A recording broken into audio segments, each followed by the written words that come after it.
আসসালামু আলাইকুম রহমতুল্লাহি ওয়া বারাকাতুহু। প্রিয় মুসলমান ভাই ও বোনেরা, আল্লাহ রাব্বুল আলামিন তাবারাকা ওয়া তাআলা কোরআনে কারিমে আমাদেরকে অসংখ্য দোয়া শিক্ষা দিয়েছেন। আজ আমি আপনাদের সম্মুখে দুইটি দোয়া শেয়ার করব। যদি আমরা অর্থ সহকারে বুঝে এগুলো আল্লাহর দরবারে প্রার্থনা করি, অবশ্যই আল্লাহ রাব্বুল আলামিন তা কবুল করবেন।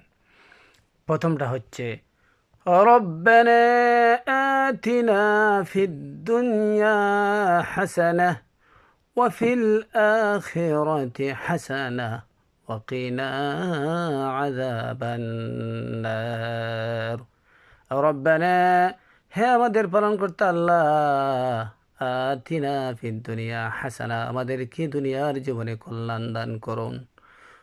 ওফিল আখিরাতি হাসানা, আর আখিরাতের জীবনও কল্যাণ দান করুন। ওয়াকিনা আযাবান নার, কাল কিয়ামতের দিন তোমার জাহান্নামের আগুন থেকে আমাদেরকে রক্ষা করুন। 2 নম্বর দোয়া, রাব্বানা যালামনা আনফুসানা ওয়া ইল্লাম তাগফির লানা ওয়া তারহামনা লানাকুনান্না মিনাল খাসিরিন।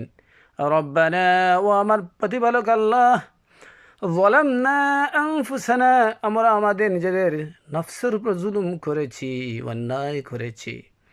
ওয়া ইল্লাম তাগফির লানা, যদি তুমি আমাদেরকে ক্ষমা না করো, ওয়া তারহামনা, আর যদি আমাদের উপর তুমি দয়া রহম না করো, লানাকুনান্না মিনাল খাসিরিন, অবশ্যই আমরা ক্ষতিগ্রস্তদের অন্তর্ভুক্ত হয়ে যাব।